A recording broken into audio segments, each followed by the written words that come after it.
Thanks a lot, everybody. I know I'm standing between you and the wine train, so I will try to get out of the way. All right, so as you heard, I came from an agency called DARPA, and many of you probably have never heard of DARPA. Some of you may have. DARPA is the Defense Advanced Research Projects Agency, and DARPA was started at a very critical time in U.S. history. It was a time when America felt very vulnerable, and it was a time when the Russians were our biggest adversary. And what the Russians did was they sent a satellite up into space called Sputnik. And Sputnik beat the US into space. And that really infuriated the president at that time, who was President Eisenhower. And President Eisenhower said, how could it be the Russians, whose economy is 1/10 of ours, whose scientific prowess is 1/100th of ours, beat us into space? And he felt it was because, what a surprise, we had become too bureaucratic and too conservative in our thinking, and that was just wrong. So one of the things that he implemented was this agency called DARPA to go ahead and to meet that challenge and then to prevent this ever from happening again. And so DARPA has, since then, risen to meet that challenge, and we'll talk about that. But it is not dissimilar to what you do.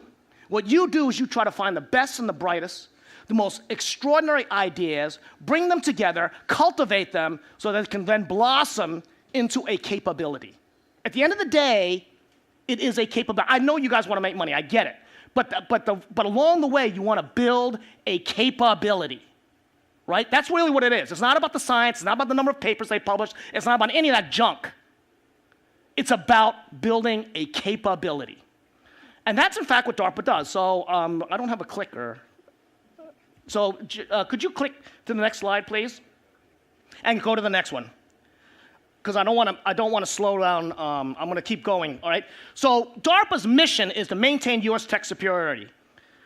4 words. Easy. Maintain U.S. technological superiority. That's the only goal of DARPA. That's it. But it is really to fund science, not for science sake, but to build capability. So to do that, like yourselves, we try to develop an approach that would, 1, mitigate risk, yet at the same time not stifle innovation. So when I was at DARPA, and I was there for 12 years, and I had the privilege of founding DARPA's biotech office, the first new office they had in 25 years. The previous office was in 1990 and was called the microprocessing office.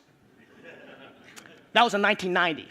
And you saw what had happened. A lot of the technology, early technology investments made by DARPA are legendary in that field. And in fact, your own cell phone, 80% of the components came out of the DARPA programs.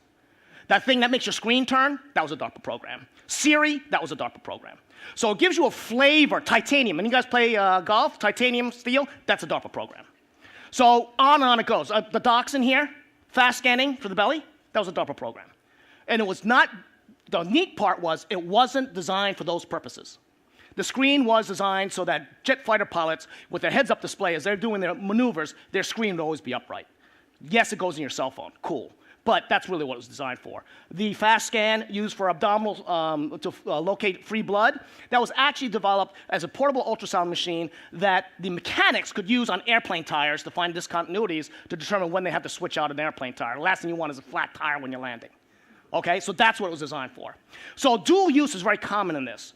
So what I did when I was at DARPA, and I had as I moved my way up to middle management, as it were, I talked to my PMs and I said to them, it is key, where we sit in US government is we're spending money that's not ours. And we don't have an ROI like the folks in this room do, right? Our ROI is to make something great, to get a company going so that we can tax the living hell out of them, all right? And so that they can hire lots of American workers and we can tax the hell out of them too. So that is our governmental goal. And so it is perfect, right? We don't want your IP. We don't want to have equity. We don't want any of that stuff. We want you to go out and build your company so we can tax you. So really cool. We understand each other and everybody's happy. Then I told them, I said, when you go out, you're going to hear crazy ideas. You're going to hear unusual ideas. You're going to hear ideas that you believe violate about 4 laws of physics, all right?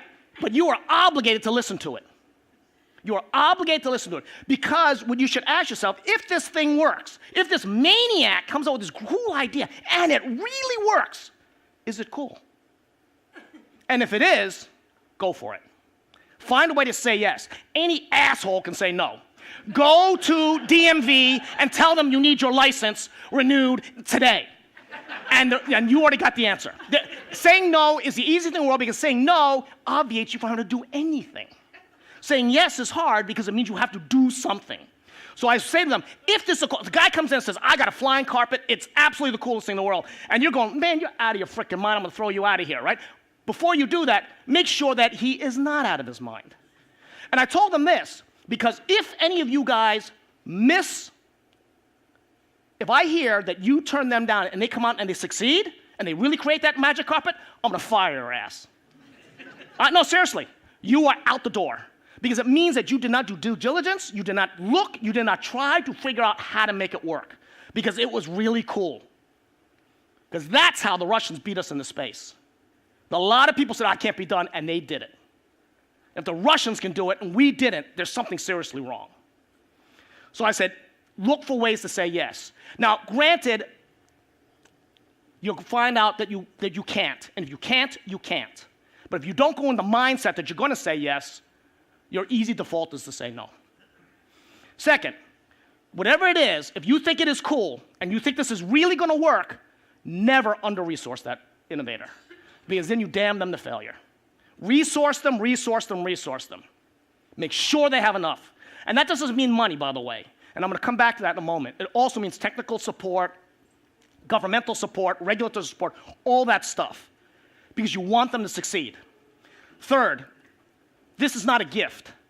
DARPA is never a gift. DARPA does not give out grants. It's not the NIH. We give out contracts. There's contracts to perform. There's timelines. There's milestones to meet. You work with the innovator to make sure that we all agree on these timelines and these milestones, but at the end of the day, you're going to hold them to it. Because there's something called the DARPA clause, same clause you have, is that any time, for any reason, without prior notice, the U.S. government may terminate this contract without giving notice.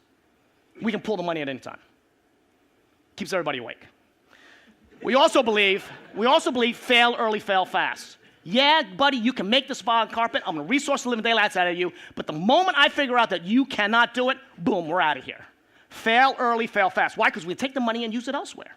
At the end of the day, it's not our money, it's the taxpayers' money. And third, the last point is really key, is close management. When we gave money, it wasn't go forth and do. We became part of the team. We became part of the team. We have what they call SETAs, Science and Engineering Technical Advisors. And every week, every single week, we met with the performing team. Thursday mornings, 9 o'clock, you're going to get a call from us. And I want to hear the PI, I want to hear what you did, and I want to hear how you're doing on your milestones. Every single week. Because we are managing the taxpayers' dollars. This is not NIH. We're not giving you a grant and going to hope you're going to come up with something a year from now. We're going to be in your shorts. Right? But when we find that you may be stalling up on a problem, let's pretend that it is you're building a pump. And so there's a mechanical engineering component, there's an electrical engineering component, and you're hung up. The control mechanism's not working. We're not going to sit there and torture you about it. Well, I'm going to send one of my SETAs down there, and they're going to help you figure this out. The goal is for you to succeed. So we try to help them figure it out. I may get a call back and say, hey, they're running into problems. They need a controller, a different kind of controller. It's going to cost another $10,000. I'm going to give them the $10,000. Why would I not do that? Right? Because at the end of the day, I want the capability. So I will give them the $10,000, and we're off the races. However, there will be a point, and there may be a point, and often there is a point, where it's a bridge too far. And we got it, and we give up, and we all walk away not angry with each other. And remember, failure doesn't mean that you haven't learned something. In fact, if you fail properly, you will have learned. We all know this. In our lives, we've learned the most from our failures. And I think that we all accept that. And you have to have acceptance of failure when you play this game. And so we actually had an 80% failure rate. I expected the PMs to have an 80% failure rate, because otherwise not pushing the ragged limit. We should have a higher failure rate than you because we have a different penal system, basically. I mean, when we lose the money, it's an embarrassment. When you lose the money, somebody doesn't eat at home. So we understood that that's what our job was. Our job was to go with early stage technology, find out the best technology, push it hard, fail, then come back and try again. It's all good. It's all good. But one of the key things that we do that a lot of you don't do is we make doggone sure that we met with the teams every frickin' week. So because we wanted them to succeed. And so we put a lot of effort into helping with the regulatory problems, helping them with the government issues, and most of all, helping with their tech.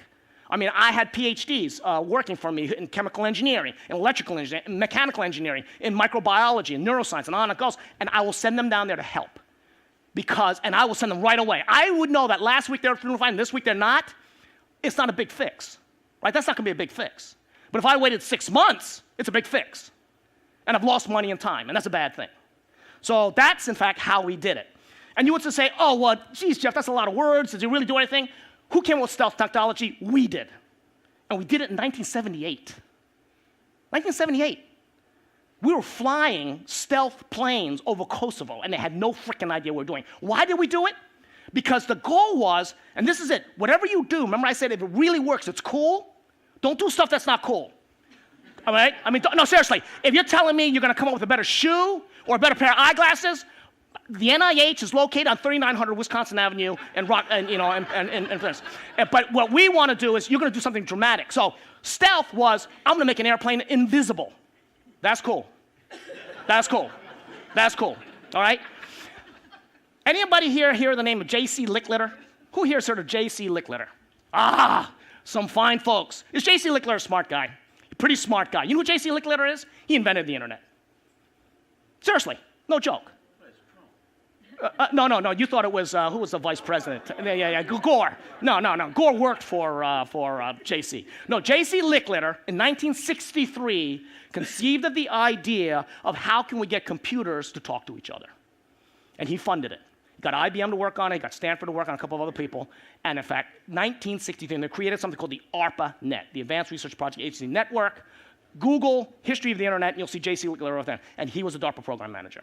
And he's the guy who's considered to be the father of the internet. And you tell me that you know of anything else that's not as pervasive in our society. That's big. And you know why he wanted to do that? You know why? What was his concept? It wasn't to sell Amazon toys. It was because he wanted to have a secure way for government scientists to use a core computational facility. It was cloud computing. And he thought of it in 1963. So that was pretty good. I think that's pretty good. UAVs, we already had those. We had drones already built in the 90s. They're a big deal now, but we're the white guys who did it. Night vision goggles. I want my soldiers to see at night. Think about that. That's cool. That's cool. And we came up with it. And in Iraq and Afghanistan, if you look at it, most of our combat operations were at night. You know why? Because the U.S. Army owns the night. And nothing better than kick down the door of a bad guy, point a gun in his face at 3 o'clock in the morning. Right? And that is, but it is. You can see at night, that's cool. That's cool. So those are the things that give you a flavor of what DARPA does, but to get there, because you want to see in the night, you want your airplanes to be invisible, you want all those things, it's not about just giving the cash, it's also adequately managing that money and adequately managing the performing teams. You want to mitigate risks, not just because you think they're smart, but because you're going to give them all that support. You're going to get in there and understand their tech. You're going to understand their tech as well as they do. And that's how you do it.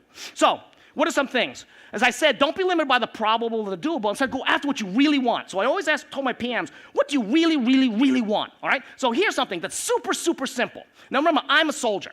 I fought in Afghanistan. I fought in Iraq. I did 6 combat tours. All right? So that's why I think the way I do. When you take a look at those 2 guys up there in the corners, if they're my medics, what are they doing while they're doing that? What are they not doing? What are they not doing when they're doing this? Doing mouth-to-mouth resuscitation on somebody. I have 1 medic for 30 combat soldiers. And they're engaged in a firefight in Fallujah. Bang, bang, bang, bang, bang. 3 guys go down. 1 guy's not breathing. He's mouth-to-mouthing. What is he not doing? He's not helping anybody else. So what does he need? He needs something to breathe for that patient. Either that or let him die. And all he needed was a simple ventilator. Everybody knows what a ventilator looks like. You wheel it in the daggone room. That's no good. You want one the size of a Harry Potter book, and that's it. So we did a program. We built a Harry Potter book-sized ventilator, And it cost $3,000. I'm going to cut to, I don't have a lot of time. I'm going to cut to the chase. That sucker's, we had the performing team that did it. They built it. The first prototype took them 6 months to build it. We had it. We had a final design review in 3 more months. At 9 months' time, we put it before the FDA. The FDA approved it in 72 hours. Right, and you know why? Because we were standing right in the doorstep going, it's going out to combat soldiers who are being killed in Afghanistan right now, and if you want your name in the front page of the Washington Post, you just stand in the frickin' way. So they went ahead and did it. Then the Army says, look, these 2 guys, they didn't have the wherewithal to build a factory, so we gave them an interest-free 30-year loan to build a factory. It's called Mantech. It's a different source of funding opportunity. Nobody knows about it except we do. We helped them with it. They got their loan. They built a company in Grapevine, Texas, and they're making the thing. And every U.S. combat helicopter, not just the medevacs, combat is carrying one of those things. All right, it was in the field in less than 2 years after ideas start, because we were all about how do you get it out there, how do you get it out there. So Automedics, that's the company, you can buy one for yourself. Sometimes it can be mundane. Sometimes it can get really, really mundane. Can you build a logistics capability? Oh, yuck. To help a social problem. Cool. All right? So this came from me. That's me in the lower right-hand corner. That's my combat support hospital, the 452nd Combat Support in Afghanistan, my first combat tour in 2003, tent city. You can see it. You see the pharmacy. That's that thing that's behind that Connex with the big windows, right? The kind with the big windows, by the way, is our bathroom. So the let's see, but that's the pharmacy. That is not the pharmacy you see on the left-hand side, which is your classic hospital pharmacy. And so I'm sitting there going like, I've got this young soldier, bang, hit in the head, super bad brain trauma. He's under my care because I am a neuro-intensive care doc, but I got sent as an intensivist. I was just running the ICU, but I am a neuro-intensive care doctor. And I'm looking at this kid and I said, I need bromocriptine. He's having dysautonomia, his blood pressure's all over the place, heart rate's all over the place. I cannot put him on a 21-hour airplane flight to Landstuhl, Germany. I cannot do it. So I need bromocriptine. I got no bromocriptine. I am just furious. Bromocriptine is a generic drug. It's older. It's cheap. I can go run down to the CVS here and buy probably a box of it for about 50 bucks. And my PhD is in medicinal chemistry, and I said, all I need is a chemistry set, and I can go ahead and manufacture this myself if I had a distinct chemistry set. So it was like totally messed up that I don't have bromo and I don't have a way to make it. So I said, we got to change this. And so what do? Build a machine that can make drugs. And so that machine that you're looking at right now is built. It will make 14 different drug classes. Right now, it can make 1 million doses of atropine per day. It can make 3,000 doses of Cipro a day. The idea is push a button and make a drug. It ain't that hard. It ain't that hard, right? It ain't that hard. What? Yeah, thank you. And so it makes 14 different drug classes. Right now, it's on track to go to the company spun out. And you would ask, who would make it for you, Jeff, right? I mean, that seems like, I want to make a machine, all that. It's easy. I've got 2 friends to make it for me. Klaus Jensen, chairman of chemical engineering at MIT, and I got Tim Jameson to be the chemist, chairman of chemistry at MIT. So I got 2 good, smart guys to go do this thing. That's the machine that's built. You see it. It'll make 14 different drug classes. It'll make it a volume. Just push buttons, and out comes your drug. It'll come out as a pill or as an injectable, right? And what about, can you do it for large molecules, such as monoclonal antibodies? The answer is yes. That's the machine. You see it right there. It fits inside that Pelican case. It'll make about 1 gram in 16 hours of erythropoietin, for example. It can also make streptokinase, human growth hormone, interferon, and 7 more are coming online. It can make the protein-based drugs. This was further away from FDA approval because this is making biosimilars, whereas the other thing are making bioidenticals. All right, so that's what that is. But I think that it can actually help the civilians because, yes, I want it in my combat support hospitals. Yes, I want it with my special forces teams. Yes, I want it in the submarine. But can it help the civilian world, you would ask? And the answer is, I think so. Because, look, these are all the drug shortages that occur in the U.S. every day. All right? And look at that. That's 2016 data. That's not old data. All right? And that shortages are jacking up the prices of drugs. Look at the cost of doxycycline. That's tetracycline, boys and girls. It used to cost $20 for 500 pills at the bulk rate. Now it costs $1,829. Valproate, an old drug for epilepsy. Kids use it, right? Used to cost $31 at bulk rate for 80 pills. Now it's $234. Look at isoproterenol. That's a heart drug. $916 for 25 vials. $4,500, and the beat goes on. In fact, the average price of generic medication has gone up 33% in the last 4 years. Up. Should be going down. Why is it not going down? Easy. They're being made in India and China, and a little bit in Israel. They don't give a rat's ass about our economy. So they're just going to try to squeeze the dollars as they can. So the easiest thing to do is, screw you, I'll make it myself, right? And then you have these assholes. Look, right? I mean, this guy, don't you want to punch him in the face? Don't you just want to go in there, just punch him in the face? What you don't see is that daraprim, which is the therapy for toxoplasmosis that affects primarily HIV patients and cancer patients, yes, that would cost $13.50. He bought the company. The very next day, he jacked up to $750 a pill. Oh, Hillary Clinton went after him. Congress had all these things on him. They put him in jail for another reason, blah, blah, blah, blah, blah, blah, blah. How much do you think daraprim costs per day? Right now, today, after all that, $750 a pill. Right? And then this young lady over here has EpiPens, and she jacked the price up to $600, and her daddy, the U.S. Senator, is going to make doggone sure that nothing happens to them. So the answer is not beneficence. The answer is we've got to change the model. And so I think that our Army-based model, in fact, can actually help the civilian sector, and that's a good thing. All right? Sometimes our goals overlap.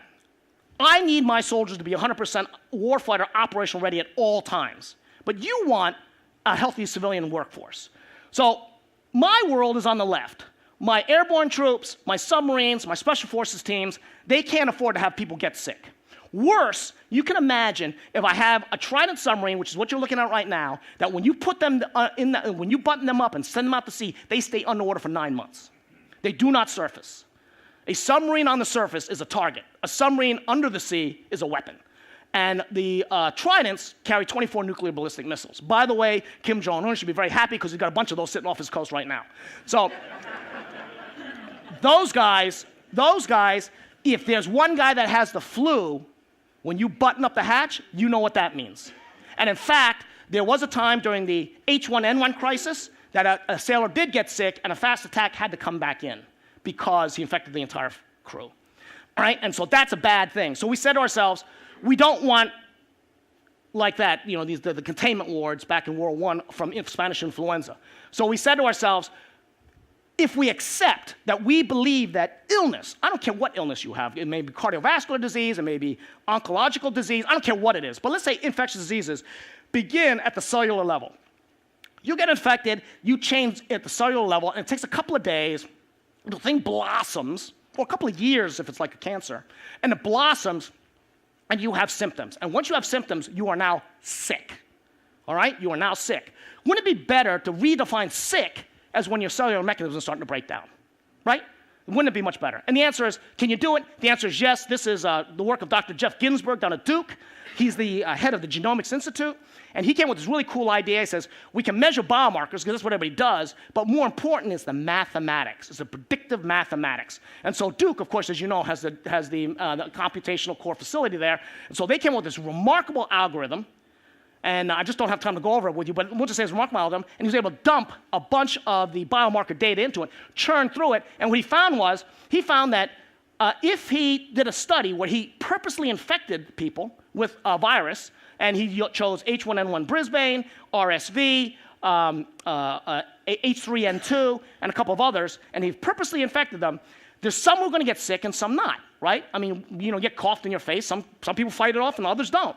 He was able to determine that if they had the markers that's on the right-hand big box, they were going to get sick. And even better, if they had any of the markers on the left hand, he could classify what they got sick of without knowing. It's a very specific response. So that's cool, you would say. That's really cool.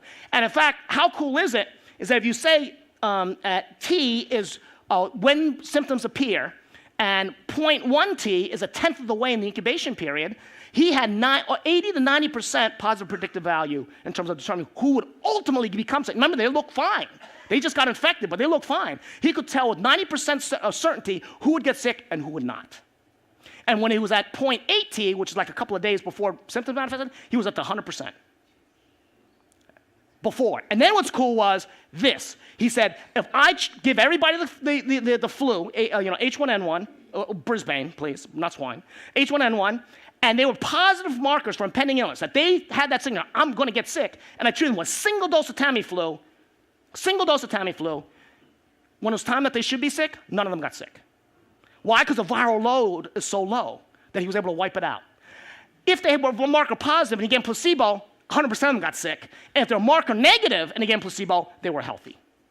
So clearly show that not only could you do this, but wouldn't it be cool to cure a disease before you get it? Wouldn't it be cool to know that you have pancreatic cancer and cure it before you actually got it? Wouldn't it be cool to know that you had critical stenosis of atherosclerotic stenosis and you were able to cure it before they got sick? That's the point. Who wants to get sick?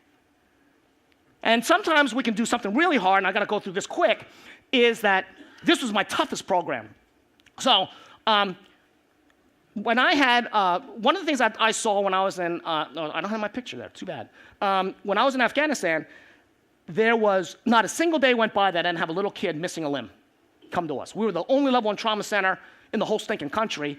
And of course, American soldiers being who they are, when they come across a kid who's been injured by a Russian landmine, and that's how they all got hurt, missing a hand, missing an arm, they call for a medevac, the helicopter brings them to us. So it wasn't a single day in my first combat tour that I did not see a kid without missing a limb. And missing an arm in that part of the world is a death sentence. You will never survive. You will never survive. And so when you think about it, you say to yourself, oh my God, wouldn't it be great if we could come out with a cheaper, prosthetic arm? You see that arm over there? And you look at that arm and you go like, it's pretty functional. You can scratch your head with it, you can pick your nose with it, maybe you can feed yourself with a spoon. But, first of all, it's ugly as sin. And second of all, it's not that functional. I mean, people say it's functional, but it's not that functional. Let me look at that thing. Can you imagine if that was your arm and you woke up in the morning, you had to go to the bathroom, take care of your business, and, next thing you know, you see my friend Bill Hirota, the proctologist, to get some care, because that thing is just, that won't do. So instead, you say to yourself, let's reword this question. Let's go back to what we said, not what's probable, not what's possible, but what you really want. And you know what you really want? You want an arm like Luke Skywalker's got. You want an arm like Detective Del Spooner. Hell, you want to look like Detective Del Spooner. I want to look like Detective Del Spooner. But that's what you want. And how do you get from the left side to the right side? Simple. You got to go away from this idea of using peripheral control and going to brain control. Because how do you control your arm? You think about moving your arm and your arm moves. So you got to go to brain control. And so we said, then let's do it. Let's do it. Let's do it. Came back home, said we got to do something. We got to change this whole paradigm. Let's do it. So first things first, can we show that we can tap into the brain and decode the signals enough that we can actually get the arm to run? Can you actually decode? The answer is the brain works in electrical signals, right? That's what it does. The brain works electrically. And if you think about it, if the brain works electrically, sending electrical signals to give a signal to do something, let's say move the arm up, down, left, or right, or whatever, that's a code, isn't it? Shoot, I'm from the US Army. I got tons of code breakers. So we went ahead and we married up a group of code breakers with some really brilliant neuroscientists, Miguel Nicolas down at Duke, who had electrodes in the monkeys, and real quick, he taught monkeys how to play a Pong game, so they were working their arms and playing a Pong game, and he was measuring electrical signals the whole way. They decoded it. They decoded it. They knew when the monkey was thinking, we'll go up, down, left, or right. They knew it. So good that when Miguel disconnected the joystick, and there's a dead joystick, and the monkey's playing with a dead joystick, he's still able to play his game because the computer's reading his brain and moving the cursor for him. And even better, when he took away the joystick, the monkey's sitting there, looking at this thing, starts thinking about, geez, if I had my joystick, I'd play my game, and all of a sudden he sees the dot moving, he starts to run the whole thing by just using his brain. It was really cool. Miguel, by the way, was the 2012 Nobel Symposia speaker, so we're hoping he gets the prize. So then you say to yourself, well, who cares about that? Can you actually run an arm? Go ahead and play this video. And I asked Andy Schwartz to use that whole thing and see if this monkey can control this robot arm just by using thought. And the answer is yes. So the computer's reading his mind, going through all things, and he's feeding himself. Notice how he's not shoving the zucchini up his nose, cramming it in his ears. He's actually sticking it in his mouth, all right? But the point is we knew he could do it. By the way, this research, using the technology, the approach I told you about, 2 years from idea to that. 2 years. 2 years. So now, so Jeff joins DARPA right after he comes back from Afghanistan, sent me back to Iraq for a year, but we won't talk about that. And so when I came back, this was all done. My team had done it, because I was in Iraq. They didn't need me. They did it themselves. So when I came back, I said, cool, let's go. Now, let's build a real robot arm for people. And that's, in fact, what we did. We said in 2 years, we'll build the robot arm. In another 2 years, we'll get into people. And that's what, in fact, we did. And required a lot of some engineering stuff. I'm not going through this. But the end of the day is, here's the robot arm. Go ahead and click that video. And in fact, you can see Chuck right now, and he just put it on and started to move it. Now, who built this robot arm, you would ask? DECA built this arm, Dean Kamen's guys, the guys who invented the Segway. All right? And so you notice that arm, when he turns, it turns. When he leans forward, it goes out, comes back, they're handing it off. It's modular. So if you're missing an elbow, below the elbow, you get that. If you're missing the whole arm, you get that. Because Randy has a full arm. Chuck in the green shirt has a half an arm. But you can see they're handing off. See there? It looks very natural, doesn't it? Well, pouring water, you know, doing real great. Look, I'd love to show you the whole video, but I'm running out of time. I'm standing between you and the wine train, so we'll do that. He was picking up a grape, by the way. So that gives you an idea of the dexterity he has. But then we said the whole idea is to go into the brain. Can you actually get into the brain of a patient? Really implant it in the brain. So here, go ahead and play this video. You'll see Tim. He's a high quad. He's kind of like Christopher Reeve, and he can't move anything. But we hooked his brain directly up to the robot arm, and he's controlling the arm. All we're asking him to do is go up, down, left, right.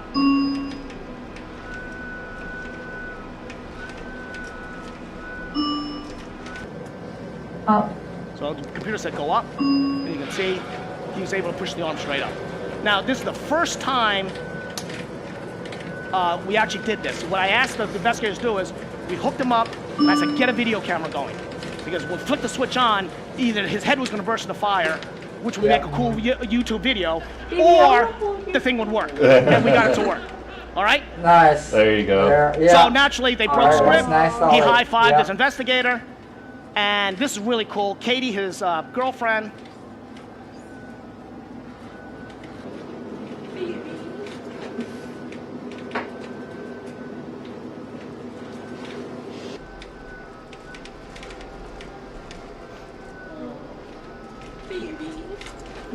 You know, I mean, it's incredibly emotional, right? And she called it his arm. It's not his arm. I mean, that arm is hanging on the side of a rail. But it's the way he's interacting with it, I think. So you say, that's pretty cool. But that looks really kludgy, doesn't it? Really, really kludgy. Now, this is where investors, I always say this to investors, I said, I get it, it's kludgy, it looks kludgy.